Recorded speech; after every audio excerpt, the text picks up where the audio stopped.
Bien, hermanos, tengan ustedes muy buenas noches. Una vez más estamos reunidos acá para estudiar la clase número 69 de esta serie que nosotros hemos titulado El pecado y las dimensiones del perdón divino. Y gracias a Dios podemos llegar a la clase número 69 y hoy nos toca ver como título Vaso de Misericordia número 7, el ladrón en la cruz. Hoy terminamos el bloque de todos los vasos de misericordia. Hoy por fin terminamos el bloque que tenía que ver con los vasos de misericordia. Y yo creo que para este tiempo, para este momento, ya nos va a quedar en claro cómo venía la mano con esto. Porque entendiendo este punto, se va a ramificar tu razonamiento hacia otras partes de la teología para poder entender otras cosas que quizás no entendías. Pero de que va a quedar en claro, va a quedar en claro. Perdóname si estas clases son serias, largas y quizás tediosas, pero es una inversión que estamos haciendo justo ahora en el tiempo del fin, justo donde se tenía que entender la justificación por la fe. Porque ustedes saben de que el mensaje del tercer ángel es justificación por la fe. Por eso habla de los mandamientos de Dios y la fe de Jesús. Entonces, hoy vemos la clase número 69, vaso de misericordia número 7, el ladrón en la cruz. Pero antes de comenzar, ¿qué les parece si hacemos una oración ahí nomás donde estamos para poder empezar este estudio? Querido Padre que estás en el cielo, te damos gracias porque una vez más estamos reunidos acá para poder estudiar tu palabra. Con esta segunda oración en público queremos compartirla con nuestros hermanos que nos están viendo u oyendo en cualquier parte del mundo. Ayúdalos, Señor, a que entiendan el tema de la justificación por la fe y tu perdón, Padre. Danos tu Espíritu Santo y la compañía de tus santos ángeles y ayúdanos esta noche a poder terminar ya este bloque, Señor, que con tanto esfuerzo hemos persistido en enseñar y persistimos, Señor, con mucho esfuerzo, con mucho sacrificio para que las personas puedan entender tu palabra. Todo esto te lo dejamos en tus manos y te lo suplicamos en el nombre de Jesús. Amén. Bien, hermanos, hoy ya terminamos el bloque y yo creo que las cronologías, los diagramas y las estructuras no mienten, no fallan, y menos cuando no chocan dentro del diagrama y no chocan dentro de la estructura sus componentes. Si los componentes de una cronología no chocan, es porque la cronología es perfecta. Si los componentes en una estructura no chocan, es porque la doctrina bíblica y la interpretación de la misma es perfecta. Hasta este punto hemos llegado, hasta ese punto hemos llegado, que gracias a Dios, Dios nos permite interpretar de tal manera que la Biblia no choque con la Biblia, ni el espíritu de profecía choque con el espíritu de profecía. Y tú sabes que este tiempo que estás invirtiendo en esta noche no se borrará jamás de tu mente, sino que quedará latente por el Espíritu Santo para poder entender la justificación por la fe y luego aplicarla a tu vida y experimentarla. Porque si el mensaje del tercer ángel es justificación por la fe, pues entonces hay que entenderlo para poder vivirlo. Y no puedo creer que hayamos llegado hasta la clase número 69 ya, y ya la próxima clase, con la clase 70, empezamos un nuevo bloque. Pero hermanos queridos, estamos viviendo tiempos difíciles y por eso es que entendemos que entender sí o sí lo que es justificación por la fe.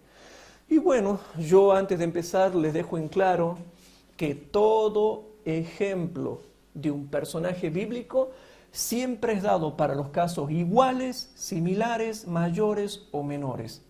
Y aunque ustedes no crean, hay biblistas que no entienden este concepto, que los ejemplos de los personajes bíblicos son para los casos, ellos creen, ¿no? Hay algunos biblistas que erróneamente creen que son para los casos iguales nada más. No, entonces San Pablo se equivocaría. No podríamos tener consolación por las Escrituras. Porque ¿qué caso es igualito, igualito, igualito? Ninguno. Está dado para los casos iguales similares, mayores o menores. Si no entiendes este concepto teológico de aplicación a la vida humana, no vas a poder entender la Sagrada Escritura. Entonces, hermanos queridos, hoy nos toca ver el vaso de misericordia número 7, que es el ladrón en la cruz, hermanos. Entonces, vamos a ir a un primer punto, y yo creo, hermanos, que la estructura no miente, la estructura es perfecta. ¿Sabían ustedes que la muerte espiritual sí tiene solución, pero la muerte física no tiene solución? Por lo tanto, si yo soy un pecador, y noten lo que yo voy a poner aquí, si yo soy un pecador que tiene muerte espiritual, tengo solución. Pero si yo soy un pecador que tiene la muerte física, no tiene solución, ya me perdí. O sea que un pecador que tiene muerte espiritual sí tiene solución porque puede tener vida espiritual. Pero si un pecador le llega a venir la muerte física y muere en pecado, no tiene solución. Entonces, si un justo se muere, tampoco tiene solución porque ya se salva. Si el justo se muere en justicia y en salvación, ya no puede volver atrás, ya se salvó. No puede cambiar su estado. Si un justo se muere para salvación, no puede cambiar su estado, ya no se puede perder, ya no puede elegir perderse porque se salvó. Si un impío muere en pecado, no puede volverse a la salvación porque no se puede solucionar. La muerte física no tiene solución. El justo que se muere se salva y el impío que se muere se pierde. La muerte es la que define el estado eterno de una persona. Si una persona va a vivir por la eternidad o si dejará de existir por la eternidad. Pero bien, vamos a comprobar esto porque el esquema no miente, la estructura no miente y hay que ser sistemáticos, dice el espíritu de profecía. Y al hacerle caso al espíritu de profecía he dado cuenta de que funciona y me di cuenta de que funciona. Primero vamos a ver esto, que el pecador que tiene muerte espiritual sí tiene solución. Y noten cómo yo hago acá en el pizarrón. Sí tiene solución. Y vamos a Efesios capítulo 2, versículo 1 al 3, rapidito. Si nosotros vamos a Efesios capítulo 2, versículo 1 al 3, buscamos Efesios capítulo 2, versículo 1 al 3 y versículo 8 al 10. Leemos primero los versículos 1 al 3 y por favor presten atención. Yo por supuesto siempre leo de la versión antigua, que es la que más se ajusta a los originales griego, hebreo y arameo. En Efesios capítulo 2, versículo 1 al 3 dice así: de ella recibisteis vosotros, que estabais como, pero ¿qué tipo de muertos? Espirituales, no físicos, que estabais muertos en vuestros delitos y pecados, en que en otro tiempo anduvisteis conforme a la condición de este mundo, conforme al príncipe de la potestad del aire, el espíritu que ahora obra en los hijos de desobediencia, entre los cuales todos, menos tú, menos yo, no, entre los cuales todos nosotros también vivimos en otro tiempo, en los deseos de nuestra carne, haciendo la voluntad de la carne y de los pensamientos, y éramos por naturaleza hijos de ira, también como los demás. Versículos 8 al 10. Porque por gracia sois salvos por la fe, y esto no de vosotros, pues es don de Dios, no por obras, para que nadie se gloríe, porque somos hechura suya, criados en Cristo Jesús para buenas obras, las cuales Dios preparó de antemano para que anduviésemos en ellas. Entonces yo te hago una pregunta: ¿la muerte espiritual tiene solución? Sí tiene solución, gracias a Dios, y tiene solución por medio de la gracia de Cristo. Por más que nosotros tengamos muerte espiritual y estemos muertos en delitos y pecados, no te hagas problema. Si tú te sientes pecador, hay solución por medio de la gracia de Cristo. Y si tú te sientes muerto en delitos y muerto en pecados, la Biblia te da la solución. Alguna vez en el pasado todos hemos estado muertos en delitos y pecados. Ahora quizás tú puedes estar muerto en delitos y pecados, o en el futuro te puedes sentir, si te apartas de la fe, te puedes sentir muerto en delitos y pecados. Pero si uno está muerto espiritualmente en delitos y pecados, tenemos solución por medio de la gracia de Cristo, porque gracias a Jesús, Él nos redime de la muerte espiritual, hermanos. Él nos redime de la muerte espiritual. Entonces, hermanos queridos, dice la palabra de Dios en el versículo número 8. ¿Qué pasa para la persona que está muerta espiritualmente? Porque por gracia, y noten cómo hace hincapié en la gracia, mensaje del tercer ángel, la fe de Jesús, porque por gracia sois salvos por la fe. ¿Qué fe? La fe de Jesús y la fe en Jesús. Y esto no de vosotros, pues es don de Dios. Por lo tanto, hermanos, la muerte espiritual sí tiene solución. Si tú te sientes muerto en delitos y pecados, tienes que saber que sí tiene solución. Por eso estamos estudiando esto. Y el esquema no miente, la estructura no miente. Para toda persona que se sienta muerta en delitos y pecados, tiene que tener solución. ¿Con cuánta gente no te toca tratar a veces que se ve muerta en delitos y pecados, que se siente muerta en delitos y pecados y no sabe que solamente por la gracia de Cristo puede salir de esa mortandad o de esa muerte? Bien, ahora vamos al segundo punto esquemático. ¿La muerte física tiene solución? La muerte física no tiene solución, hermanos. ¿Por qué? Porque solamente tenía solución en la primera centuria y en la última centuria que se va a dar cuando va a haber potencia del Espíritu Santo. Ahí tenía solución porque si había potencia del Espíritu Santo y si quería Dios, si solo quería Dios, un apóstol podía resucitar un muerto. Pero si tenía potencia del Espíritu Santo y si Dios quería, porque yo puedo tener potencia del Espíritu Santo, pero capaz que Dios no quiere que yo resucite a esa persona. Entonces, la muerte física no tiene solución. O sea, si un pecador tiene muerte física, ¿tiene solución eso en cuanto a la espiritualidad y en cuanto a la salvación? No. Y aclaro para que no se me entienda. La muerte física tiene solución en relación con la salvación y en relación con la vida espiritual. No tiene solución. ¿Cómo lo pruebo yo a eso? Y ahora tú te vas a acordar de muchas personas que tú estás conociendo que tienen muerte espiritual y que se aproximan quizás a la muerte física y no se dan cuenta del peligro que corren. Pero vamos a probar ahora con Biblia que en cuanto a la salvación y a la vida espiritual no tiene solución. ¿Y cómo probamos eso? Si vamos a Job capítulo 27, versículo 8, yo por supuesto estoy leyendo la versión antigua, ¿no? Job capítulo 27, versículo 8 dice lo siguiente. En Job capítulo 27, versículo 8, por favor síganme, dice lo siguiente. Job capítulo 27, verso 8, dice así: porque ¿cuál es la esperanza del hipócrita, por mucho que hubiere robado, cuando Dios arrebatare su alma?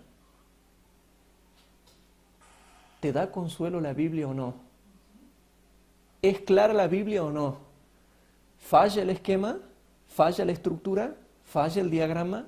No, hermanos. Cuando algo es sistemático, cuando presentamos una estructura sistemática, vemos que no falla. Dice clarito, porque ¿cuál es la esperanza del hipócrita? Por mucho que hubiere robado y por mucho que logre con fraudes, cuando Dios arrebatare su alma.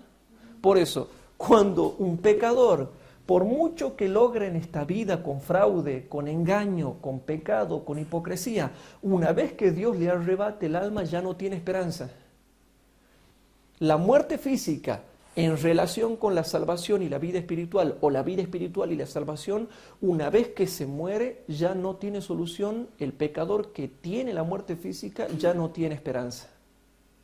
No hay esperanza. Pero la muerte espiritual sí. Entonces, hermanos, estos textos sagrados nos hacen ver que nosotros vamos por el buen camino y que no tenemos que cruzarnos al camino del mundo, al camino de la carne, al camino de los demonios que siguen todos en este mundo. ¿Por qué? Porque nosotros sí hemos tenido solución a la muerte espiritual y gracias a Dios en nosotros no vamos a tener problemas si morimos, porque el justo en su muerte sí tiene esperanza. ¿Te acuerdas? Pero ¿qué pasa con el pecador que no se arrepiente y se muere?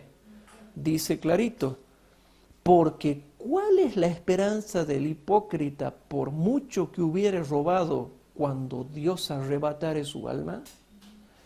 Bien, entonces, hermanos, hacemos aquí una distinción. Una distinción, hermanos. Presten atención. Aquí tenemos la vida física. Aquí tenemos la muerte y aquí tenemos el estado de los muertos, por ejemplo. El estado de los muertos. Los muertos están en el sepulcro, ¿verdad? Bueno, la muerte es lo que decide todo, hermanos. Pero presten atención a lo que yo voy a decir porque ningún diagramita falla. Nosotros aquí tenemos la vida física y aquí tenemos después el estado de los muertos, pero lo que define todo, hermanos, lo que define todo es la muerte. ¿Por qué? Antes de entrar de lleno a lo que es el ladrón en la cruz, hermanos, tenemos que entender bien algo, por favor. Y esto no te lo vas a olvidar. En la vida, y noten lo que yo pongo este otro esquemita acá, en la vida de un ser humano, y noten que los esquemas no fallan, yo soy bien exacto y trato de ser bien asertivo en todo lo que escribo. En la vida de un ser humano hay tres cosas que nunca vas a dejar de ver. Y tú cuando te levantas a la mañana lo ves todos los días en todas las personas que te rodean. Hay tres cosas que nunca vas a dejar de ver. Agarra un diario por la mañana y vas a ver estas tres cosas. Vas a ver un corazón lleno de mal. Y noten que el diagrama no falla. Un corazón lleno de locura o insensatez y muerte. Hay tres cosas que Salomón dice que la vemos todos los días cuando leemos los diarios, cuando nos levantamos a la mañana, cuando vemos las noticias televisivas. Hay tres cosas que dice Salomón que sí o sí se ven en el ser humano. Todos los días vemos que la persona tiene un corazón lleno de mal, un corazón lleno de locura y gente que se muere. Entonces vamos a Eclesiastés capítulo 9, versículo 3, y noten todo el fundamento bíblico que estamos dando en esta noche como es nuestra costumbre. En Eclesiastés capítulo 9, versículo 3, primeramente, ya pasamos a otro, pero Eclesiastés capítulo 9, versículo 3 dice así, y tenemos que confrontarnos con la palabra de Dios. En Eclesiastés capítulo 9, versículo 3 dice, este mal hay, y siempre lo ha habido, hermanos, por eso Salomón lo dice en forma muy asertiva, este mal hay entre todo lo que se hace debajo del sol. En una palabra, lo vas a ver en todos lados. Por eso cuando uno se levanta a la mañana tiene que tener comunión con Cristo. Porque te vas a topar con gente que tiene el corazón lleno de mal, con gente que tiene el corazón lleno de locura, con gente que se muere todos los días. Por eso si tú no tienes comunión con Cristo, te vas a topar con la realidad. Bien, entonces dice así, este mal, porque es un mal realmente. Todos los días cuando nos levantamos vemos este mal. Hermanos queridos, todos los días cuando nos levantamos vemos este mal. Por eso es que tenemos que tener comunión con Jesús, porque si no tenemos la gracia de Cristo en nuestro corazón, que sustente nuestro espíritu, nos deprimimos y nos desanimamos mucho. ¿Por qué? Porque dice Salomón que todos los días se ve un mal en el planeta. Entonces, no es que tú tienes que tener comunión con Cristo por obligación, porque hay que cumplir con la religión, porque hay que cumplir con la iglesia, no. Es porque la realidad te muestra un mal cotidiano. Te topas con personas que tienen el corazón lleno de mal, personas que tienen el corazón lleno de locura, personas que se mueren. Y si tú ves en tu barrio, o en el diario, o en los noticieros, es todo lo mismo. Ya lo venía diciendo Salomón. Este mal hay entre todo lo que se hace debajo del sol. Que todos tengan un mismo suceso. ¿Y qué tiene que ver con ese suceso? A ver, ¿ese suceso será un proceso? Sí, sigue diciendo. Y también que el corazón de los hijos de los hombres esté lleno de mal y de enloquecimiento en su corazón durante su vida y después se van a los muertos. Entonces, como hay este mal en la vida del ser humano, ¿qué hay, hermanos? Hay un mal. Hay un mal. Como todo ser humano, y yo sé que esta clase te está sirviendo esta noche porque tú tienes que relacionarte con mucha gente, hay un mal que dice Salomón que está en nuestra sociedad. Todas las personas que no tienen a Jesús, su corazón está lleno de mal, su corazón está lleno de locura y lo último que pasa, hermanos, es que se mueren. Lo último que pasa es que se mueren. Comienzan con la maldad, después terminan volviéndose locos y después terminan muriéndose. En algún punto hay que frenarlos. Y ahí es donde nosotros entramos dando testimonio de Cristo. Lo que Cristo hace en nuestras vidas y lo que Cristo hace por medio de nuestras vidas y lo que Cristo puede hacer en su vida y lo que puede hacer por medio de su vida. Por eso nosotros testificamos de Jesús. Jesús puede ser que haga poquito en tu vida, o que haga medianas cosas en tu vida, o que haga grandes cosas en tu vida, pero hace, y debemos contarle a los demás. Yo siempre cuento y doy testimonio de lo que Jesús hace en mí y a través de mí. Puede ser que haga poquito, pero yo cuento lo poquito que hace. Puede ser que haga cosas medianas, y yo cuento lo mediano que hace. Puede ser que a veces ha hecho cosas grandes en mi vida, que sean conocidas mundialmente, y también las cuento. Pero sea que Jesús haga poquito, mediano o grande, nosotros testificamos de lo que Jesús hace en nosotros, por medio de nosotros y por nosotros. Entonces, en algún momento, hermanos, noten, nosotros tenemos que entrar. En algún momento nosotros tenemos que entrar antes de que llegue al último punto, que es la muerte. Nosotros entramos testificándole a esa persona con el testimonio personal antes de que se muera, porque la muerte física no tiene solución en cuanto a la vida espiritual y en cuanto a la salvación. Por eso no se preocupen, no te preocupes si no sabes teología, no te preocupes si no sabes teología sistemática, no te preocupes si no sabes mucha Biblia. Con solo testificar de Jesús ya es suficiente para que una persona le entre luz y no llegue a la muerte. Porque nadie puede negar que todos comenzamos con el corazón lleno de mal. Si no paramos, después nuestro corazón se vuelve lleno de locura o enloquecimiento o insensatez. Y finalmente, si no paramos, llega la muerte. Entonces, en algún punto nosotros tenemos que entrar, porque sabemos que la muerte espiritual sí tiene solución, pero la muerte física no. Y la muerte física es la que define el estado espiritual en el cual nosotros estábamos en ese momento y también define el destino eterno. Entonces, testifiquemos acerca de lo que Jesús hace en nosotros, por medio de nosotros y para nosotros.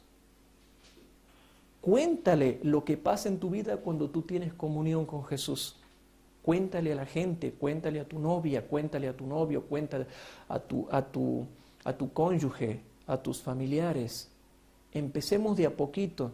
Sabemos que no se puede empezar todo de una sola vez no se puede empezar todo, pero empecemos subiendo la escalerita de a poquito hasta que nos hagamos expertos testificadores de Cristo y embajadores de Cristo. Bueno, el caso es que una vez que llega la muerte, ya se define la vida espiritual, se definió el carácter y se definió el estado eterno y se definió si se salva o se pierde. Una vez que llega la muerte, se define tu estado espiritual, se define tu carácter y se define tu destino eterno. Se define tu destino eterno. Entonces, hermanos queridos, pero ahora entienden cuál es la realidad de la sociedad en la cual tú te mueves. Salomón lo veía en sus días y nosotros también lo vemos en el día de hoy. Pero como si la gente leyera Eclesiastés capítulo 9, o por lo menos leyera Eclesiastés capítulo 9, versículo 3, pero no, para ellos la Biblia es un libro ambiguo, un libro antiguo, un libro histórico, un libro que no tiene importancia y no saben que las palabras de Jesús son espíritu y son vida. Si tan solamente leyeran, automáticamente el Espíritu Santo produciría una reestructuración en su mente. Los ángeles buenos influenciarían en su mente para que se dé cuenta en qué estadio está antes de que se muera y no muera. O si muere, que muera para vida eterna aceptando a Jesús como su Señor y Salvador. Pero nosotros estamos estudiando esto esta noche porque en algún punto hay que entrar con la testificación, entonces nosotros ya no se nos echa a nosotros la culpa de la sangre de esa persona que se pierde. No sé si me explico. Bien, hermanos queridos, ya hemos definido esto. Eclesiastés 9:3 define esto. Pero gracias a Dios, después viene Eclesiastés 9:4. ¿Y qué dice Eclesiastés 9:4? En Eclesiastés 9:4 nos dice algo que es irrefutable incluso hasta para los legalistas fariseos. El versículo 4 dice lo siguiente: aún hay esperanza para todo aquel que está entre los vivos, porque mejor es perro vivo que león muerto. ¿Y por qué será que es mejor ser perro vivo que león muerto? Porque el león muerto, una vez que se muere, se murió, pero el perro vivo está vivo. ¿De qué sirve ser león si te mueres? Y yo pregunto, ¿no? Y miro a la cámara. ¿De qué te sirve ser león si te mueres? Más vale ser perro vivo con esperanza que león muerto sin ella. Más vale ser perro vivo con esperanza que león muerto en fracaso. Y lo dice acá, lo está diciendo acá.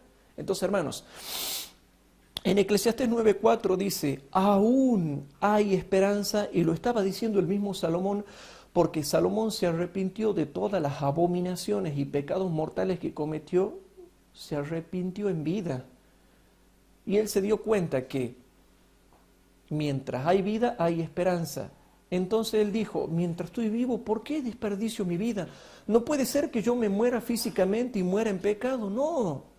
Entonces él escribe y dice, aún hay esperanza para todo aquel que está entre los vivos, porque mejor es perro vivo que león muerto. Entonces noten, vamos acá al diagrama de la vida. Por favor, vamos al diagramita de la vida que yo hice acá. Siempre que hay vida, hay esperanza.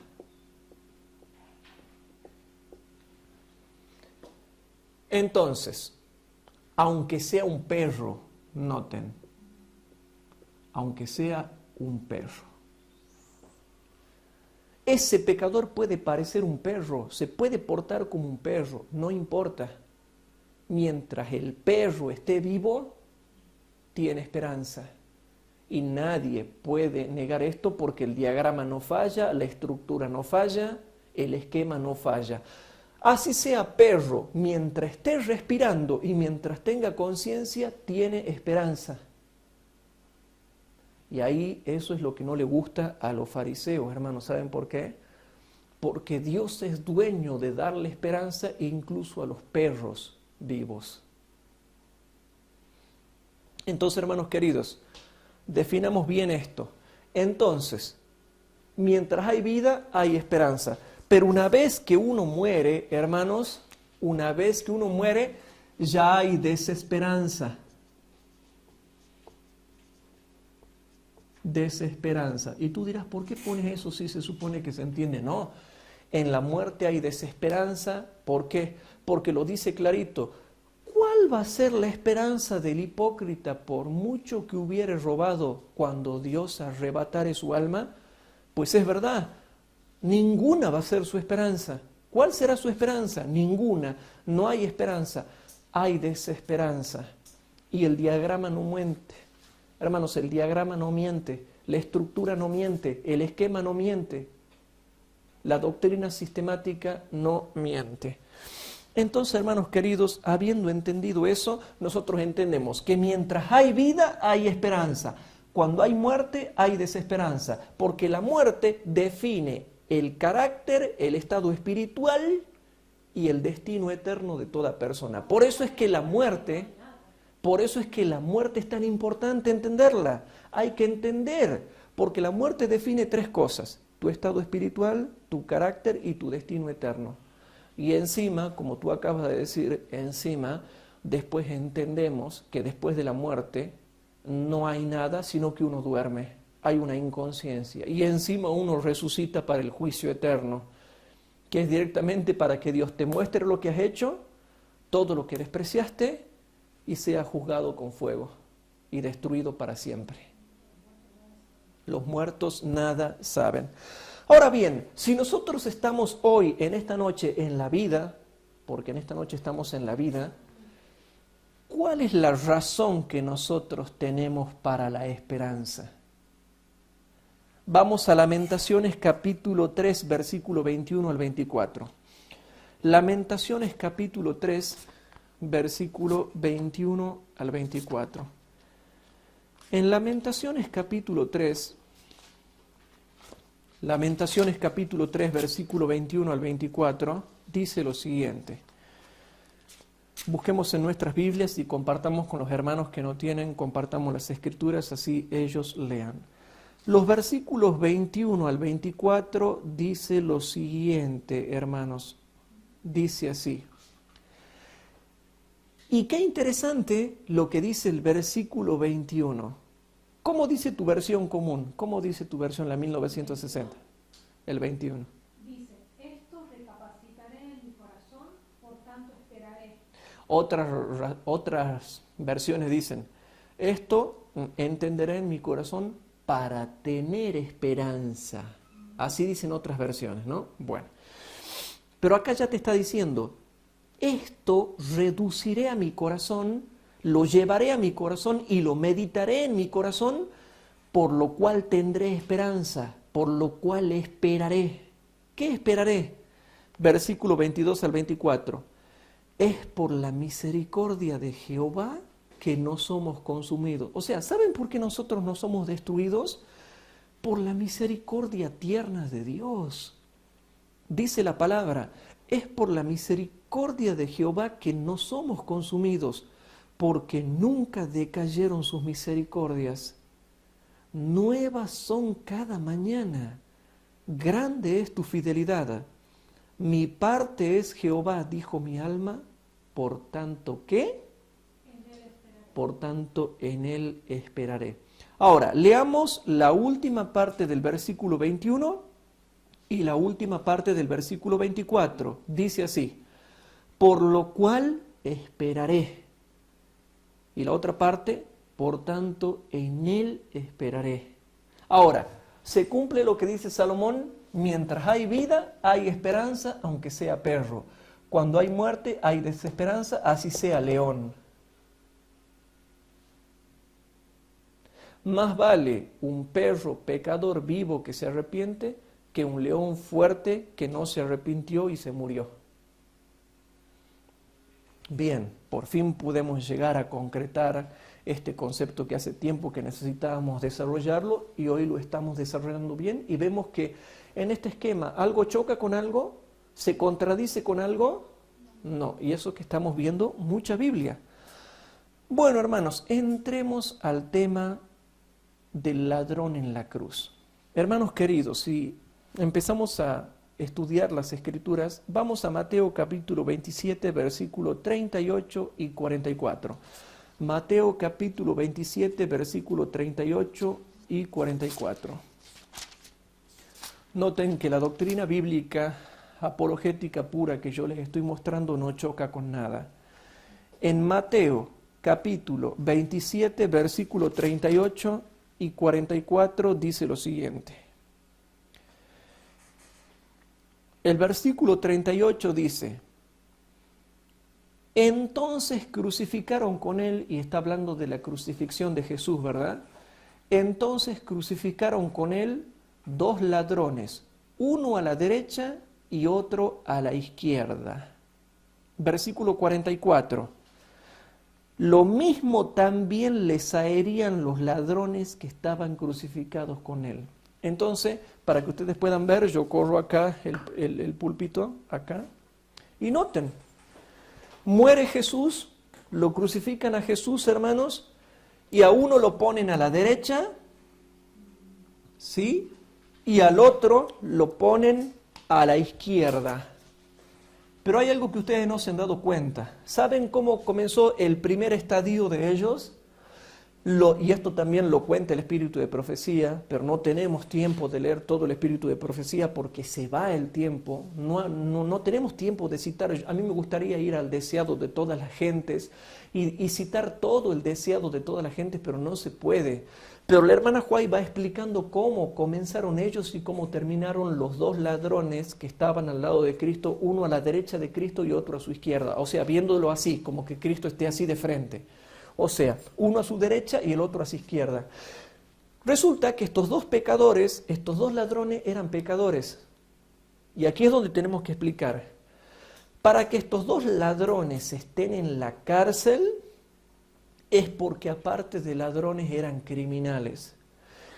Y para que estés en la cárcel en los tiempos de Cristo, eras porque cometías pecados mortales, tanto según la ley judía como según la ley romana.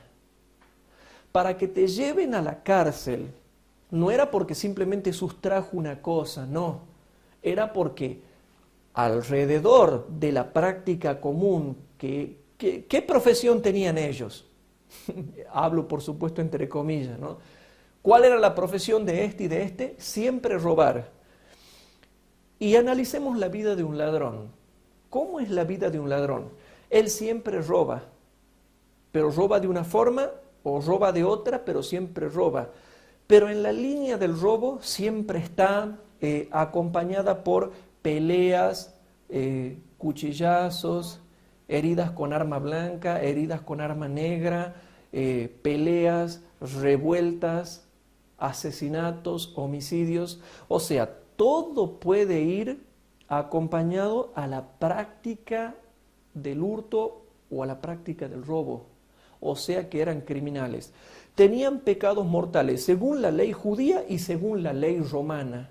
Porque para que te lleven a la cárcel, ese robo estaba acompañado de crímenes contra los seres humanos.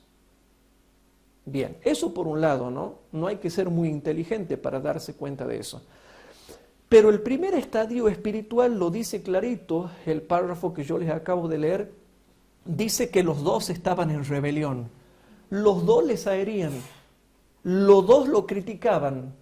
No dice que uno era buenito y el otro era malo, no.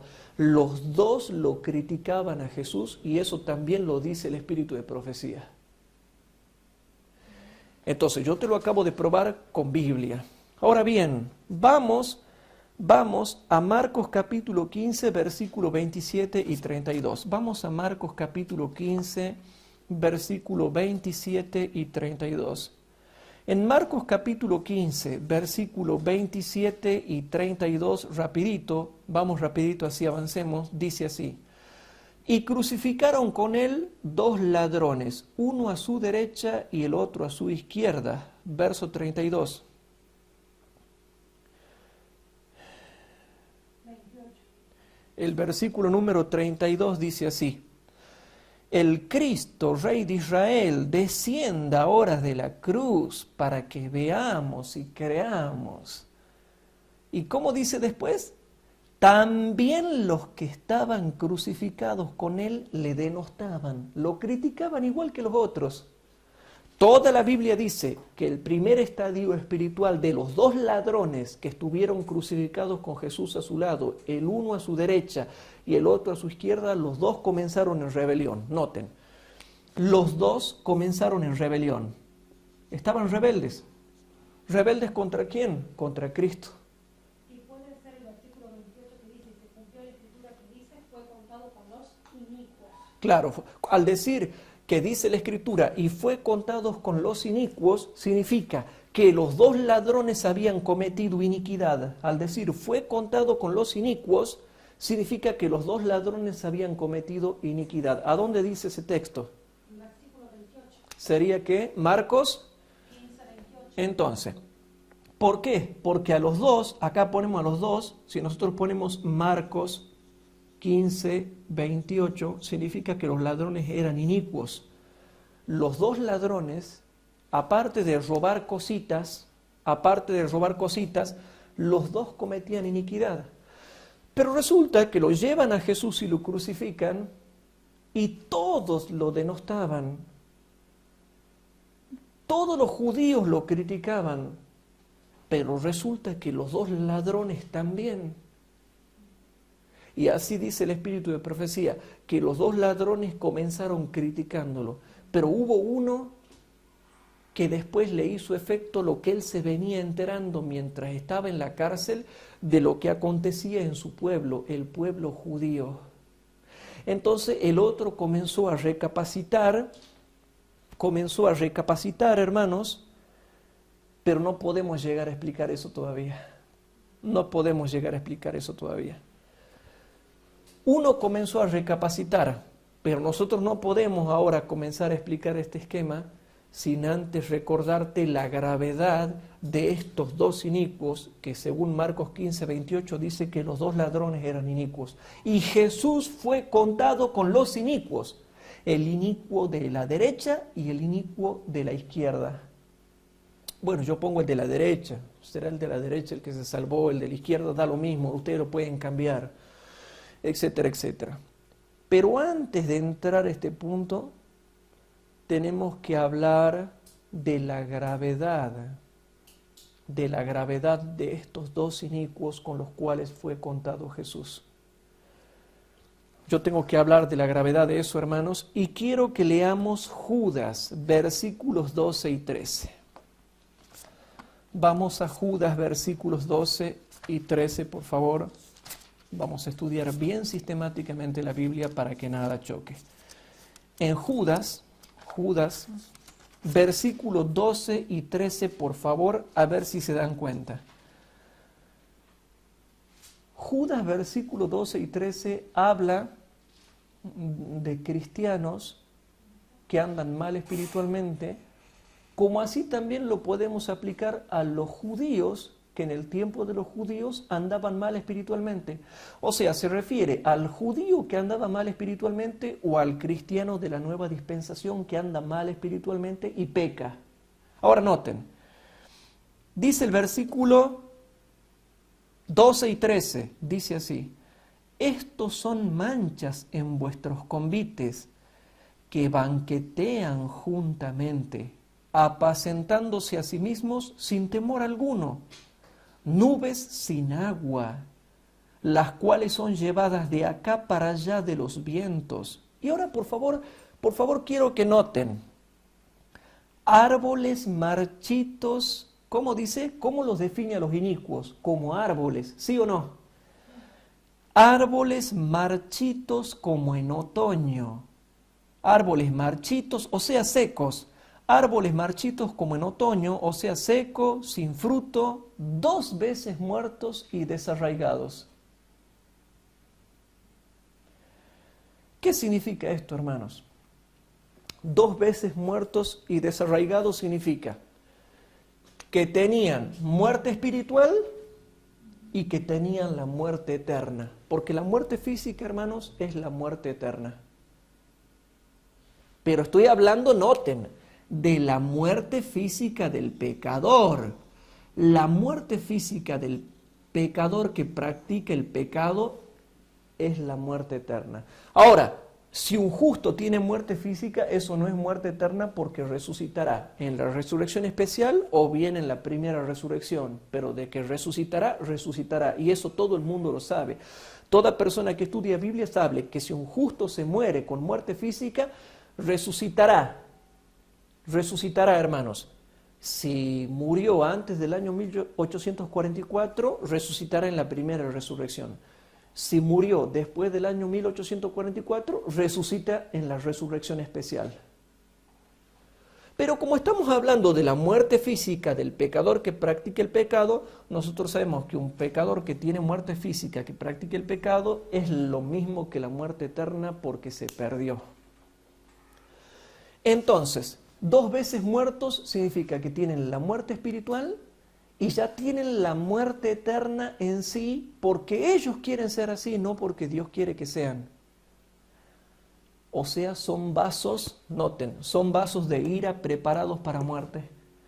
Pero lo más extraordinario, y es lo que hemos venido defendiendo como tesis en toda esta serie, es que aún los vasos de ira preparados para muerte fueron abarcados por el sacrificio de Cristo y se les dio oportunidad.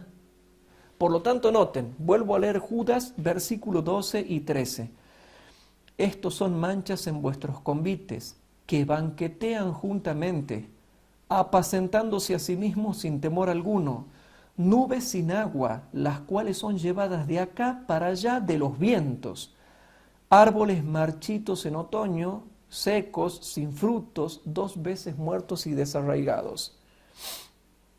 Versículo 13. Fieras ondas de la mar que espuman sus mismas abominaciones. Estrellas erráticas que no duran ni 10 años en cada iglesia, van de aquí para allá. No duran ni 10 años en cada iglesia. Estrellas erráticas, otros duran menos, ¿no? A las cuales es reservada eternalmente la oscuridad de las tinieblas.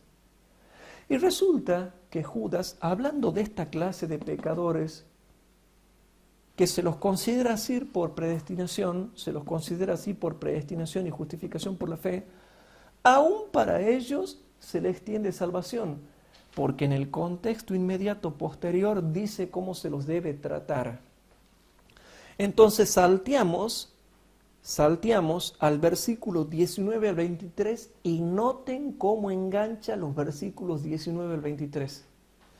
Hablando de los pecadores del versículo 12 y 13, ahora vuelve a retomar en los versículos 19 al 23 y para que ustedes entiendan, noten lo que dice. Estos son los que hacen divisiones, los sensuales, no teniendo el Espíritu. Versículo 20. Mas vosotros, oh amados, edificándoos sobre vuestra santísima fe, orando por el Espíritu Santo, conservaos en el amor de Dios. Y yo pregunto, ¿para qué hay que conservarse en el amor de Dios? ¿Para qué un cristiano tiene que conservarse en el amor de Dios?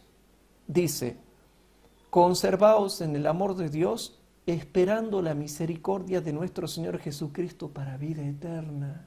Qué hermoso, qué esperanza. ¿Saben para qué yo me conservo en el amor de Dios? Porque espero cada día la misericordia de Jesucristo en cada día y encima para cuando Él venga para vida eterna. Así es la vida del justo. Uno se conserva en el amor de Dios esperando la misericordia de Jesucristo para obtener la vida eterna. Entonces, cuando tú todos los días estás en comunión con Cristo, estudiando la Biblia, estudiando la escuela sabática, orando y testificando, te conservas en el amor de Dios. Te conservas esperando la misericordia de Jesucristo para obtener la vida eterna. ¿Ven cómo el esquema no falla y ahora te da luces que tú no entendías? Sino hay que tener comunión con Jesús por obligación, para cumplir con la iglesia, para cumplir con la religión, para cumplir lo que dice tu maestro de escuela sabática, tu pastor o tu instructor bíblico. No. Tú tienes que conservarte en el amor de Dios para poder esperar la misericordia de Jesucristo para vida eterna. Eso es lo hermoso de la Biblia. ¿Y para qué más, pregunto yo? ¿Para qué más? Versículos 22 y 23. Y, ahí hay una palabra y, que está uniendo esta frase con la anterior. Y recibid a los unos en piedad discerniendo, mas haced salvos a los otros por temor, arrebatándolos del fuego, aborreciendo aún la ropa que es contaminada de su carne. O sea, que no solo nos conservamos en el amor de Dios para esperar la misericordia de Jesucristo para vida eterna, sino también para recibir a unos pecadores en piedad y con piedad, y también para recibir a otros discerniéndolos con temor, tratándolos con cuidado, aborreciendo aún la ropa que es contaminada con su carne. ¿Saben por qué? Porque dentro de la iglesia son terriblemente carnales o sexópatas. O sea, que hay que conservarse en el amor de Dios también para recibir a unos en piedad, porque siempre tenemos que recibir a los pecadores en piedad. Porque así como Jesucristo dijo, el que a mí viene no le echo fuera, si yo tengo la mente de Cristo y pienso como Cristo y tengo el Espíritu de Cristo, primero, yo también debo recibir a los unos en piedad. Y segundo, a los que son más graves también, pero con temor, sí, también hay que recibirlo, pero con temor, discerniendo. Y arrebatándolos del fuego. No se olviden de esta idea. Arrebatándolos del fuego. Pero como los pecados de ellos son graves, no envidiemos su vida. No, al contrario. Aborreciendo aún hasta la ropa de ellos, que es contaminada con su carne. O sea, salvalo, recibilo, pero con temor. Y no le envidies su vida. ¿Sabes por qué? Porque si tú envidias la vida de ellos, tú sabes cómo han terminado ellos. Tú sabes cómo van a terminar ellos. Así que no le envidies su vida. Al contrario, aborrece aún hasta la ropa de ellos, que es contaminada con su carne. Pero tanto el uno como el otro tienen que ser recibidos. A unos recíbanlo con piedad y a otros con temor. A todos hay que recibirlo, pero discernir. Hay pecados comunes y pecados de muerte. Pero a todos se les da la oportunidad de que sean recibidos. Incluso a los árboles secos, sin fruto, 2 veces muertos y desarraigados. ¿Cómo? Sí, incluso a los árboles secos, sin fruto, 2 veces muertos y desarraigados, también a ellos hay que testificarles, porque ellos quedan abarcados por el sacrificio de Cristo. Entonces, queden claro que a los pecadores graves que andan mal espiritualmente y que incluso pueden estar dentro de la iglesia cristiana adventista, o que en ese tiempo, en el tiempo de Jesús, estaban dentro de los mismos judíos, todos quedan abarcados por el sacrificio de Cristo. El sacrificio de Cristo abarcó al ladrón que estaba a la izquierda y al ladrón que estaba a la derecha, por ponerles un ejemplo. Una vez que hemos entendido ese concepto, nosotros vemos que el primer estadio de los 2 ladrones era rebelión. Los 2 lo criticaban, los 2 lo zaherían, los 2 lo denostaban. O sea que el primer estadio de ellos era rebelión. Cuando pasamos al segundo estadio, la Biblia nos explica qué pasó. Pero no se olviden de esto, hermanos. A estos 2 pecadores también se les llama árboles. A este pecador ladrón también se le llama árbol. Pero ahora van a notar algo, hermanos. Y noten que nada choca con nada. Ahora viene Lucas capítulo 23, versículo 27 al 33. Lucas capítulo Lucas capítulo 23.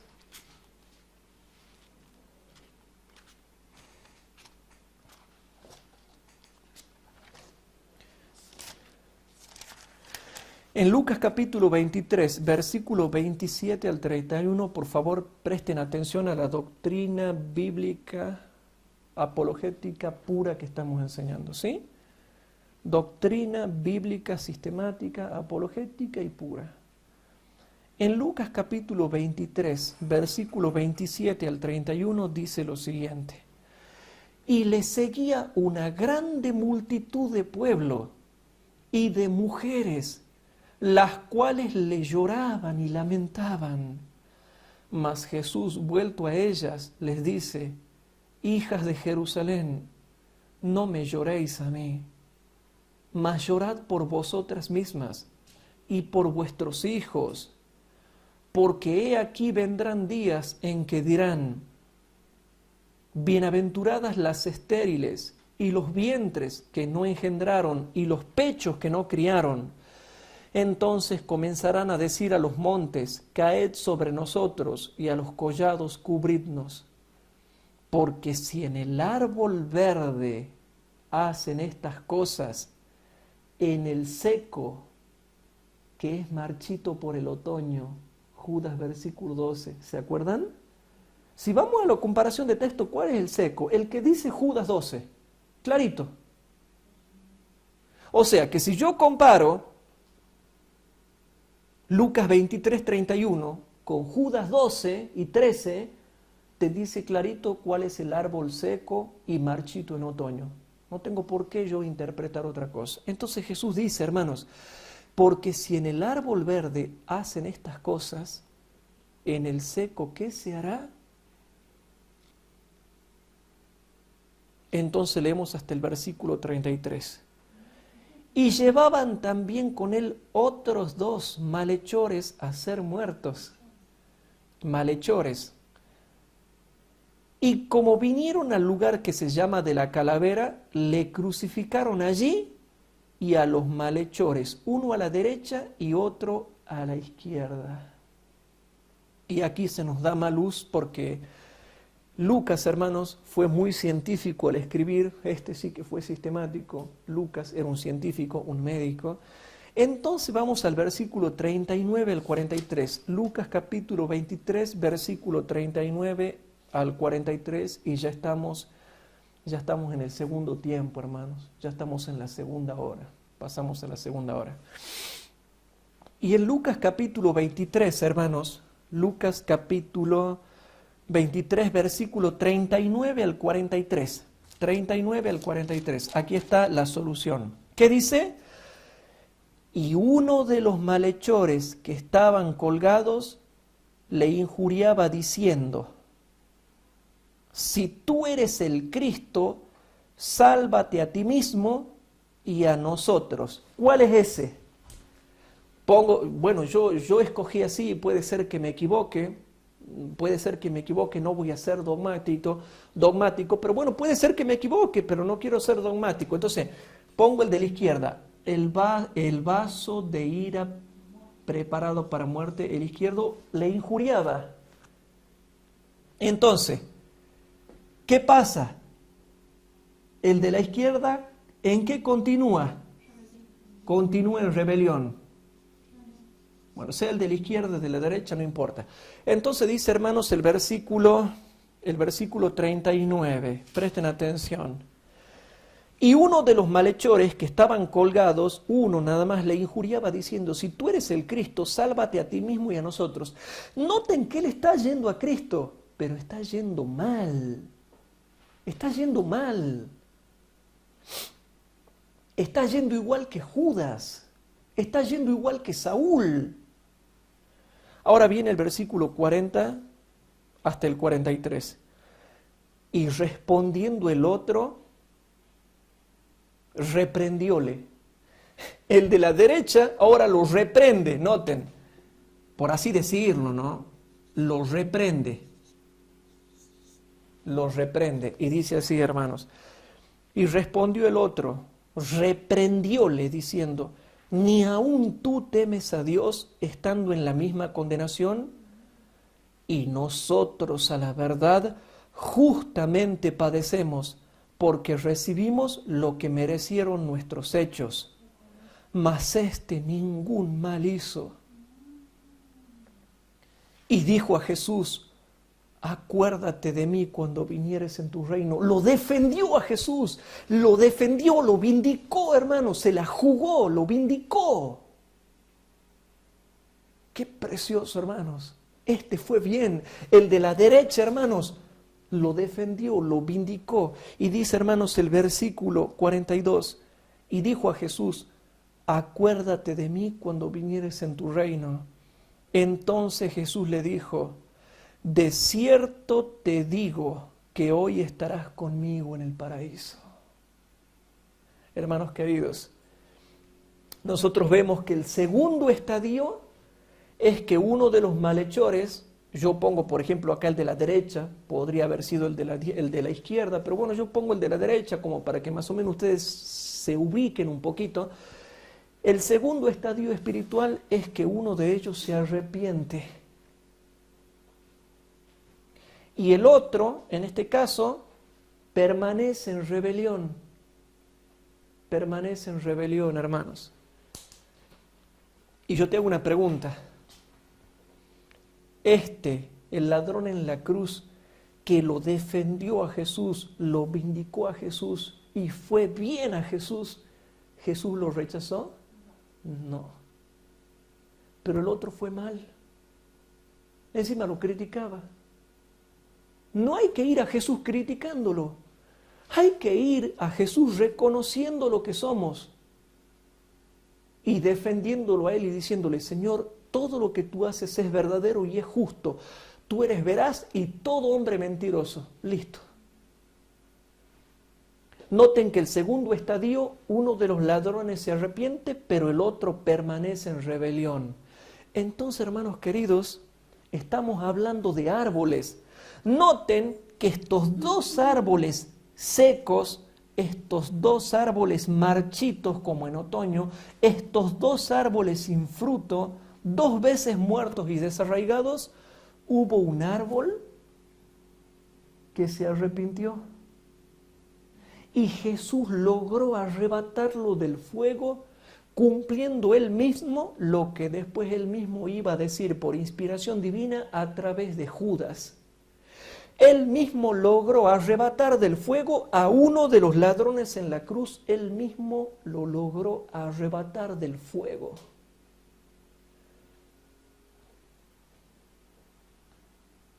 ¿Se entiende o no se entiende? Pero Judas ya había dicho en los versículos 19 al 23 que incluso hasta los pecadores del versículo 12 y 13, si nosotros nos conservamos en el amor de Dios, podemos recibirlos, a los unos en piedad y a los otros en temor, pero recibirlos. A unos recibirlos en piedad para que se salven y a otros también recibirlos con temor y con cuidado, pero también arrebatándolos del fuego. Ahí tenemos que hacer un esfuerzo ya salvífico arrebatándolos del fuego. Pero son árboles marchitos, son árboles sin fruto, son árboles dos veces muertos y desarraigados.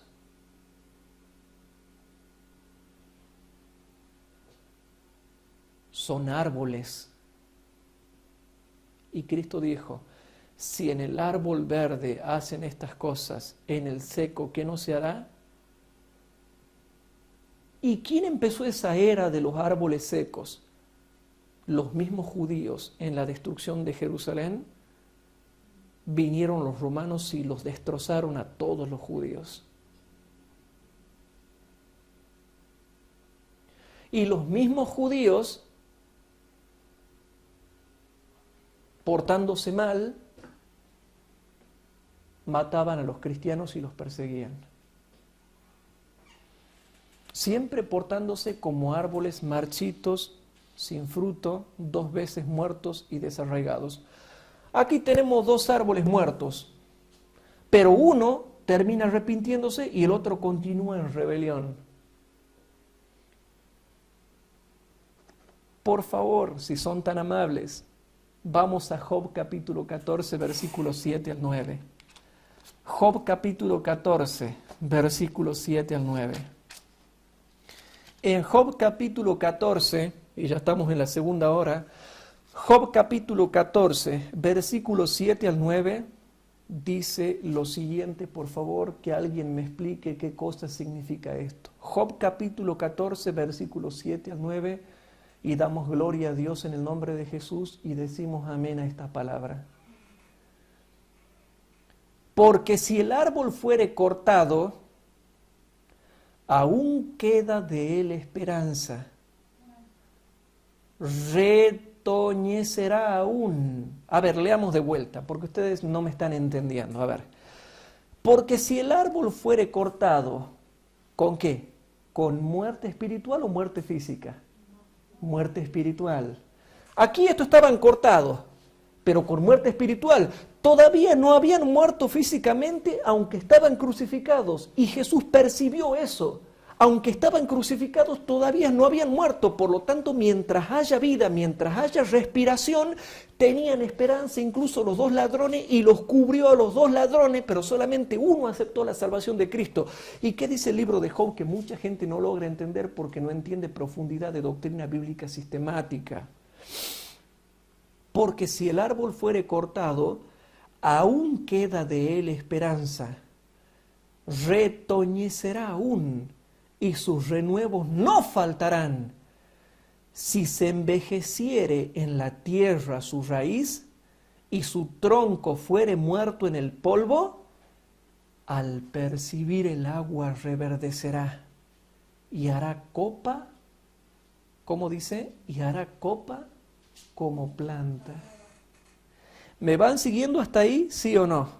Bueno, ahora yo voy al comentario bíblico adventista, tomo 7a, comentario bíblico adventista, tomo 7a, página 243. Comentario bíblico, tomo 7a, página 243. Vamos a leer algo ahí, hermanos. En el comentario bíblico adventista, tomo 7a, página 243, leo, hermanos, primera cita. Entre los redimidos, algunos se habrán aferrado de Cristo en las últimas horas de la vida, y a ellos se les dará instrucciones en el cielo, pues cuando murieron no entendían perfectamente el plan de salvación. Cristo conducirá a los redimidos junto al río de la vida y les aclarará todo lo que no pudieron entender mientras estaban en la tierra. ¡Qué hermoso! Va a haber gente que en las últimas horas de su vida se aferrará de Jesús. Ahora, ¿entiendes por qué tienes que entrar aquí con la testificación justo aquí antes de que se muera? Porque habrá gente que en las últimas horas de su vida se aferrará de Jesús. Otra cita. Cristo perdona los pecados hasta el fin de su obra.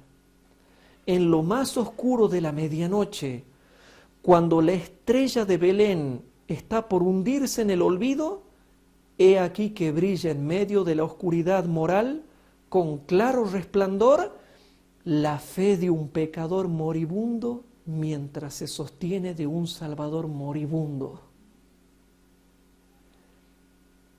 Tal fe podría representarse por lo de los obreros de la hora undécima, quienes recibieron la misma recompensa que los que habían trabajado durante muchas horas. El ladrón rogó con fe, con arrepentimiento, con contrición. Rogó con fervor como si se diera cuenta plenamente de que Jesús podía salvarlo si quería. Y la esperanza expresada en su voz se mezcló con angustia al darse cuenta que si el Salvador no quería, estaba perdido, eternamente perdido. Confió en Jesucristo su cuerpo y su alma desvalidos y moribundos. Entonces, el tercer estadio, hermanos, es que el ladrón en la cruz se salva y el otro ladrón en la cruz se pierde. Y en este último ejemplo que nosotros estamos estudiando esta noche, vemos que un ladrón en la cruz fue un vaso de ira preparado para muerte y hubo un vaso de misericordia preparado para gloria. Queridos hermanos, ustedes tienen ahí el diagrama, no falla para nada. Cristo en el medio, a un lado un vaso de ira preparado para muerte porque Él se quiso perder, y al otro lado un vaso de misericordia preparado para gloria porque Él se quiso salvar y fue bien, fue como corresponde a Jesús, con humildad, con contrición, con confesión, con arrepentimiento. Por lo tanto, el tercer estadio es que un pecador, un ladrón en la cruz se salva y el otro eternamente se pierde. Por eso, hermanos, ahora vamos a ver una cosita. Juan capítulo 19. Vamos a Juan capítulo 19. Si nosotros vamos a Juan capítulo 19, dice lo siguiente. Juan capítulo 19, versículos 17 y 18. Juan capítulo 19, versículos 17 y 18 dice así. Y llevando su cruz, salió al lugar que se dice de la calavera, y en hebreo, Gólgota, versículo 18, donde le crucificaron, y con él otros dos, uno a cada lado, y Jesús en medio. Rapidito, hermanos, busquemos.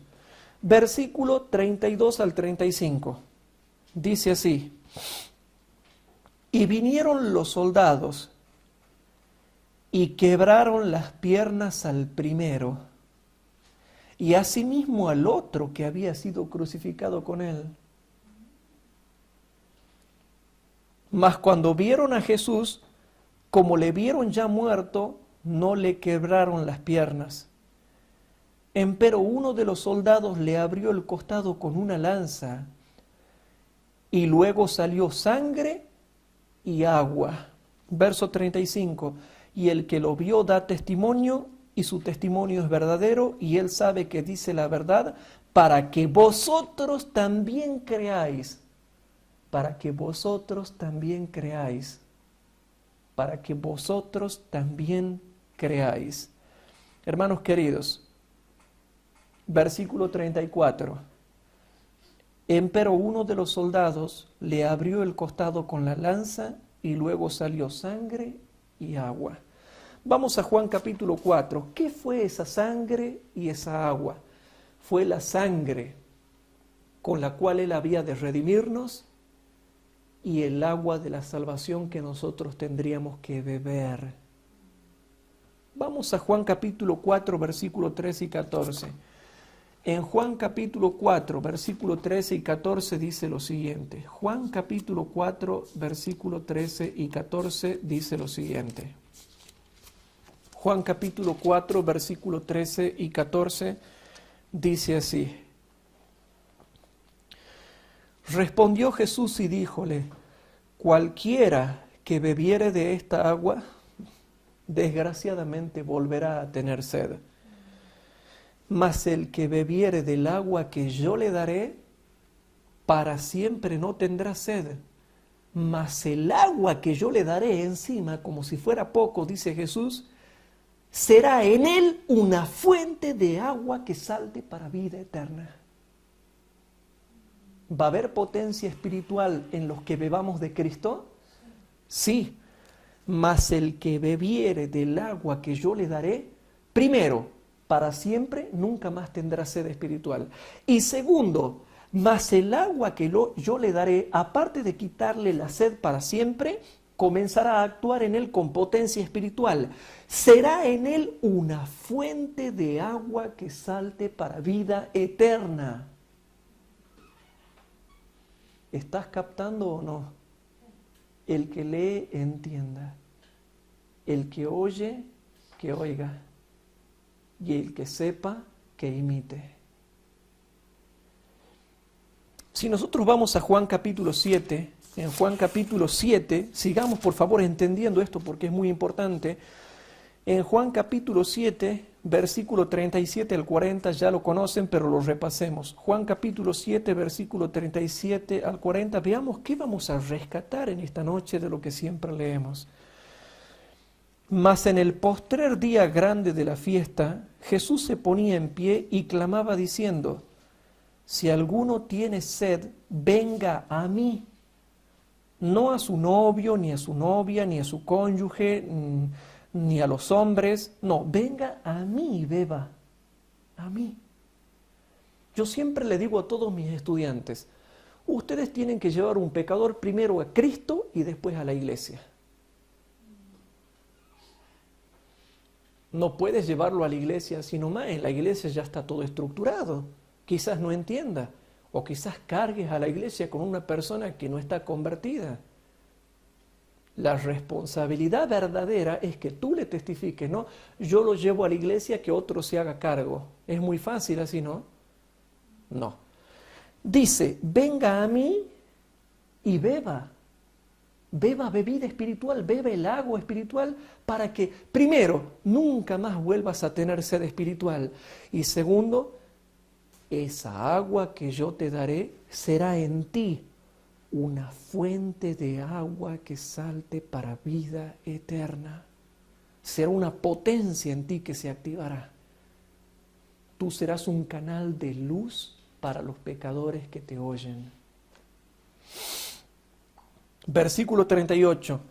El que cree en mí, como dice la Escritura, ríos de agua viva correrán de su vientre.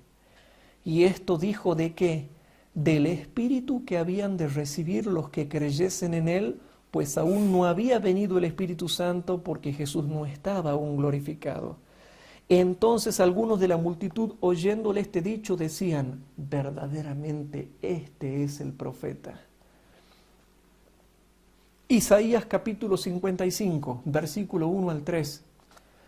Isaías capítulo 55, versículo 1 al 3. En Isaías capítulo 55, versículo 1 al 3 dice lo siguiente, y por favor presten atención, y lo dice incluso en el Antiguo Testamento, incluso bajo la vieja dispensación de muerte. ¿Se acuerdan del antiguo ministerio de muerte que cuenta 2 de Corintios 3? Bueno, a todos los sedientos, venid ¿a qué? ¿A dónde? A las aguas. ¿Y a dónde hay muchas aguas? En Cristo. Pero si no vamos a las aguas, nos morimos de sed y nos secamos como árboles.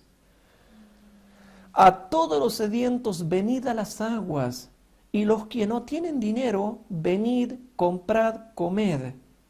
Venid, comprad sin dinero y sin precio vino, la sangre de Cristo, y leche, la doctrina de Cristo. El agua de salvación, la sangre que nos redime y la doctrina que nos enseña, la leche espiritual. Comenzamos por leche para que esa leche después se transforme en alimento sólido. Pero siempre se comienza con la sangre, el agua y la leche. Sangre, agua y leche. Vino, agua y leche. ¿Cómo comenzamos todos nosotros cuando entramos a la iglesia? Antes de bautizarnos, ¿qué se nos dio? Agua de salvación, redención por la sangre de Cristo y la leche espiritual de la doctrina. Es muy importante la leche. La doctrina de Cristo. Las 28 doctrinas fundamentales es la principal leche que hay que comer antes de bautizarse, tomar, alimentarse con esa leche espiritual. O sea, agua de salvación, sangre redentora y leche de doctrina. No falta nada, hermanos. Entonces dice así, ¿por qué gastáis el dinero no en pan y vuestro trabajo no en hartura? Oídme atentamente y comed el bien, y entonces deleitaráse vuestra alma con grosura. Inclinad vuestros oídos y venid a mí. Oíd, y vivirá vuestra alma, y haré con vosotros pacto eternos, las misericordias firmes, seguras a David. Isaías capítulo 58, versículo 11. Isaías capítulo 58, versículo 11. Dice así. Isaías 58, 11. Y Jehová te pastoreará siempre, y en las sequías hartará tu alma, y engordará tus huesos, y serás como huerta de riego, y como ¿qué? ¿Qué van a hacer ustedes si van a Cristo? Ustedes serán manaderos de aguas, cuyas aguas nunca faltan. Ustedes serán manaderos de aguas, cuyas aguas nunca faltan. Un verdadero cristiano siempre es un manantial de aguas, cuyas aguas nunca, nunca, nunca faltan. ¿Te va cerrando o no te va cerrando el estudio?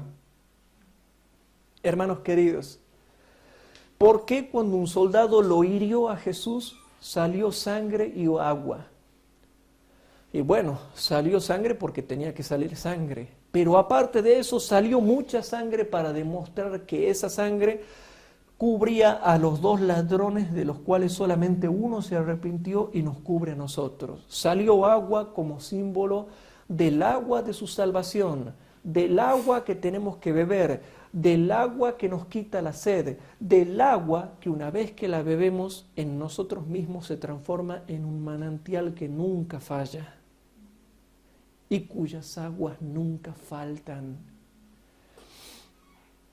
Y cuando vamos al Antiguo Testamento se suma otra cosita más, hermanos. Siempre hay que comenzar con la leche a un bebé espiritual y darle bien la leche. Hermanos queridos, aquí tenemos un ladrón en la cruz que se terminó arrepintiendo y salvando, demostrando con sus decisiones que era un vaso de misericordia preparado para gloria. ¿Y por qué para gloria? ¿Cuál gloria? Estarás conmigo en la gloria del paraíso. ¿Por qué este se salvó? El otro se perdió allá, él se perdió porque él quiso perderse. Jesús no le negó nada. ¿Por qué este se salvó? Vamos al mismo Eclesiastés con el cual hemos comenzado. Eclesiastés capítulo 9, versículo 1. En Eclesiastés capítulo 9, versículo 1 dice lo siguiente. Eclesiastés capítulo 9, versículo 1 dice lo siguiente. Por favor, si son tan amables de seguirme, dice así. Ciertamente, y aquí Salomón va a decir algo muy sabio que él se dio cuenta, que él percibió, que él discernió espiritualmente.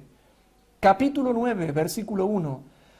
Ciertamente dado he mi corazón a todas estas cosas para declarar todo esto, que los justos y los sabios y sus obras, o sea, la gente buena, están en la mano de Dios, y que no sabe el hombre ni el amor ni el odio por todo lo que pasa delante de él, pero están en las manos de Dios. Los justos, los sabios y sus obras, la gente buena. Entonces eso nos lleva a Juan 10. Vamos a Juan 10. Si nosotros vamos a Juan 10, versículo 27 al 29, dice así. Juan capítulo 10, versículo 27 al 29, dice así. En Juan capítulo 10, versículo 27 al 29 dice, mis ovejas oyen mi voz, y yo las conozco, y me siguen, y yo les doy vida eterna, y no perecerán para siempre, ni nadie las arrebatará de mi mano. Nadie las arrebatará de mi mano. Mi Padre que me las dio, mayor que todos es, y nadie las puede arrebatar de la mano de mi Padre. Yo y el Padre, una cosa somos, etcétera, etcétera, etcétera. Hermanos queridos, aquí nosotros podemos ver que este pecador que se arrepintió a último momento en las últimas horas de su vida, ya estaba desde la eternidad sin fin en las manos de Dios, en las manos del Padre, en las manos del Hijo. Y el Padre y el Hijo una misma cosa son. O sea, es Dios. El Padre es Dios y el Hijo es Dios. Y este pecador estaba en las manos de Dios. Y este pecador en las últimas horas de su vida bebió, hermanos. Este pecador bebió de la agua de salvación que daba Cristo. Tomó el vino, amparándose en la sangre redentora de Cristo, y aceptó la leche espiritual de Cristo, que Cristo le dijo: de cierto te digo que hoy estarás conmigo en el paraíso. Le estaba dando una doctrina completa, pero aunque él haya captado un poquito nomás del plan de salvación, ya era suficiente, ya tenía la promesa de Jesús, y esa promesa de Jesús era suficiente y bastaba para que él se salve, y él se aferró del dicho de Cristo y punto. Pero ¿saben qué? Lo que a mí me da tristeza, hermanos, es ver que muchos cristianos no van a Jesús y por lo tanto nunca se transforman en manaderos de aguas, nunca llegan a ser fuentes de aguas. Al contrario, son nubes sin aguas llevadas de acá por la tormenta, árboles marchitos, 2 veces desarraigados, sin fruto, 2 veces muertos y desarraigados, otoñales, sin fruto. ¿Y saben por qué estos árboles siempre son sin fruto? Porque no van a Cristo. Porque el que realmente va a Cristo automáticamente se transforma en un manadero cuyas aguas nunca faltan. En su vientre corren aguas vivas. En él mismo será una fuente de agua de vida que salte para vida eterna. ¿Por qué no se ven cristianos que sean manaderos de aguas, que corran ríos de aguas vivas por su vientre, que de ellos mismos salte, que ustedes vean que salta agua de ellos para vida eterna? ¿Saben por qué?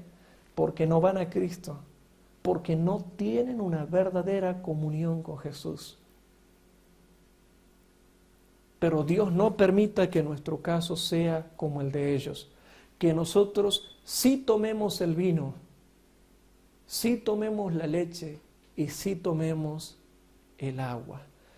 Hermanos queridos, el sabio Salomón termina diciendo, hermanos, lo que siempre nos explica. Y cuanto más sabio fue el predicador, tanto más enseñó sabiduría al pueblo, e hizo escuchar, e hizo escudriñar, y compuso muchos proverbios. Procuró el predicador hallar palabras que no sean condenadoras, sino agradables, y escritura recta, que sea recta, palabras de verdad. Las palabras de los sabios son como aguijones, y como clavos hincados las de los maestros de las congregaciones dadas por un pastor. Un verdadero cristiano siempre se va a caracterizar porque es un manadero de agua cuyas aguas nunca faltan. Un verdadero cristiano siempre se caracteriza porque en su vientre corren ríos enteros de agua viva. Un verdadero cristiano se caracteriza porque el agua que bebe de Cristo se transforma en él en una total fuente de agua que salta para vida eterna. Es un cristiano salvífico por donde lo veas, por donde lo mires. La comparación de texto no falla, el esquema no falla, el diagrama no falla, la estructura no miente. El estudiar doctrina bíblica de forma sistemática, apologética y pura es algo realmente que nos da mucha luz y nos ayuda a entender que siempre, hermanos, nuestro precioso Señor Jesucristo es nuestra salvación. Él es nuestra vida. Él es una fuente de agua que después termina siendo en nosotros mismos una fuente de agua viva. Que Dios nos ayude a ser así. Y bueno, hermanos, yo creo que con esta clase terminamos el bloque de los vasos de misericordia y se han resuelto muchas dudas que quizás no entendíamos. Y más ahora que estamos pasando el periodo laodicense, Dios nos ayude a dejar la tibieza para entrar ya en el cambio, para transformarnos en cristianos calientes.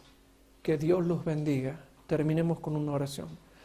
Querido Padre que estás en el cielo, humildemente te damos gracias porque una vez hemos estudiado en forma sistemática y hemos adquirido un conocimiento sistemático de tu sagrada palabra.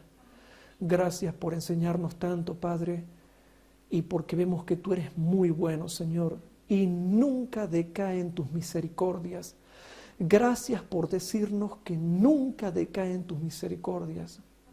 Gracias por decirnos que tus misericordias son nuevas cada mañana que nos levantamos.